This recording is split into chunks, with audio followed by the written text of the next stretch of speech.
ओम परमात्मने नमः। मूलं धर्मतरोर्विवेकजलधेः पूर्णेन्दुमानन्ददं वैराग्याम्बुजभास्करं ह्यगघनो ध्वान्तापहं तापहं मोहाम्भोधरपूगपाटनविधौ श्वासंभवं शङ्करं वन्दे ब्रह्मकुलं कलङ्कशमनं श्रीरामभूपप्रियम्। ज्ञान यज्ञ से ग्राम में ज्ञानालोक हो, सुख शांति हो, प्रभु प्रसन्न हो।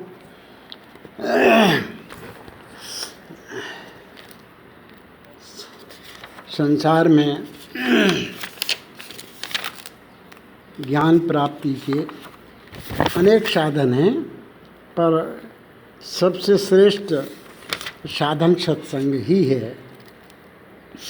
सत्संग के प्रभाव से ही अष्टावक्र को ज्ञान प्राप्त हुआ था। महर्षि अरुणी के पुत्र थे, जो हिंदू धर्म के प्रसिद्ध वैदिक संत थे।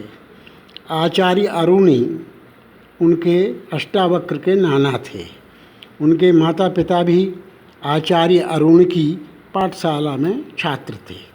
उनके पिता एक प्रसिद्ध विद्वान थे और ऋषि थे, जिन्होंने अष्टावक्र को, जब वह गर्भ में थे, अपनी माँ के गर्भ में थे, तब विभिन्न शिक्षाओं का अर्थ समझाया था उनके पिता ने।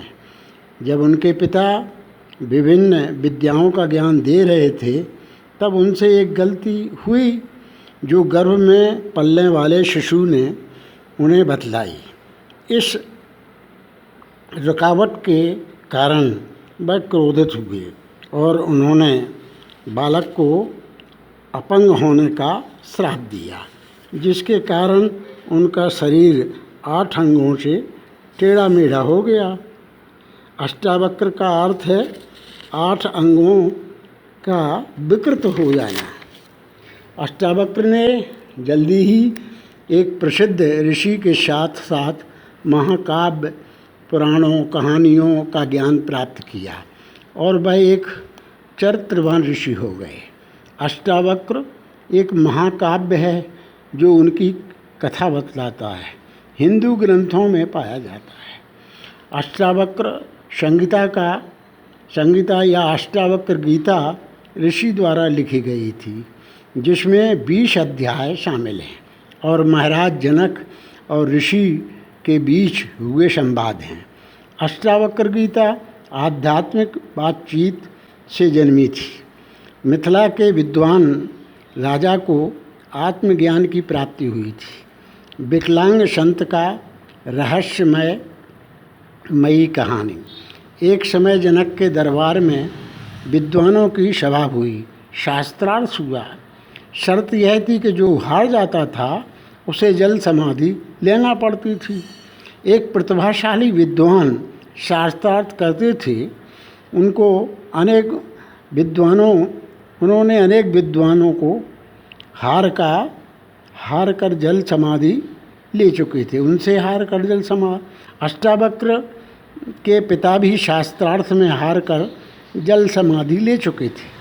कुछ समय पश्चात अष्टावक्र बड़े हुए तो उन्होंने माता से पूछा कि पिता कहाँ गए हैं, अभी तक नहीं देखा, लेकिन क्या कारण है? माता ने कहा, जनक की सभा में शास्त्रार्थ को गए थे, हार कर उन्होंने जल समाधि ले ली है। अष्टावक्र तुरंत जनक की सभा में पहुँचे एवं शास्त्रार्थ करने वाले विद्वान से विवाद होने लगा। उनको देखकर सभा के विद्वान हंसने लगे और कहने लगे, यह अपंग बालक शास्त्रार्थ करेगा?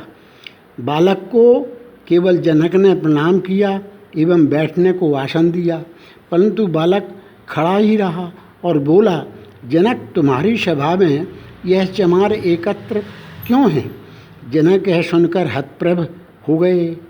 बालक ने कहा कि जो हमारे चमड़े को देखकर हंस रहे हैं सो चमार हैं, गुण तो इन्होंने देखा नहीं। प्रार्थना करके जनक ने उनको शांत किया एवं आसन पर बैठाया। अहंकारी विद्वान जो शास्त्रार्थ करते थे, उन्होंने अपनी शर्त बताकर प्रश्नोत्तर प्रारंभ किया। जन्म क्या है, मृत्यु क्या है, भाग्य क्या है, ब्रह्म क्या है, माया क्या है, अनेक प्रश्न उन्होंने अष्टावक्र से पूछे। बालक ने सभी प्रश्नों के उत्तर सही दे दिए एवं उनको परास्त कर दिया। शर्त के अनुसार वह विद्वान जल समाधि को तैयार हुए। तब बालक ने कहा कि हम आपको जल समाधि नहीं लेने देंगे, यह परंपरा उचित नहीं है। अतः जितने विद्वानों ने जल समाधि ली है उन्हें मुक्त करो। उनके पिता भी मुक्त होकर बहुत प्रसन्न हुए एवं पुत्र की प्रशंसा करने लगे। जनक ने भी सम्मान किया तथा उनसे ज्ञान प्राप्त किया। जन्मत मरत दुसह दुख हुई, इस रहस्य को भी जाना। जन्म के बाद बालक दुख भूलकर रोने लगता है और मरने के बाद क्या होता है यह जीवन रहते जानना चाहिए, क्योंकि मृत्यु के उपस्थित होने पर कोई रक्षा नहीं कर सकता है। गुरु न सास्यात्, स्वजनो न सास्यात्, पितु न सास्यात्, मातु न सास्यात्। अंत में समुपेत मृत्यु, मृत्यु के उपस्थित होने पर कोई भी रक्षा नहीं कर सकता है। ऐसा विचार कर मृत्यु के संबंध में जानना चाहिए। कहते हैं कि एक दिन दुल्हन मौत बनेगी, करके तुझसे ब्याह, दूल्हा बनकर क्या शर्माना, क्या औरों से डाह।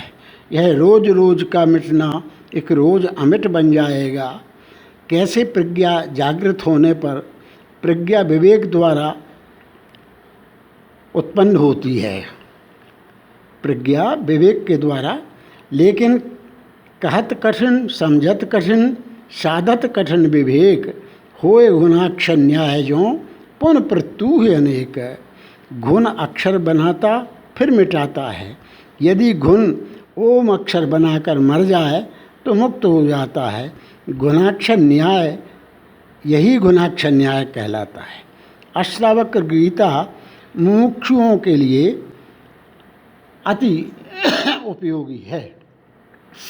ऐसा विचार करके अष्टावक्र गीता को जानना चाहिए। ओम परमात्मने नमः। ओम शांति शांति शांति।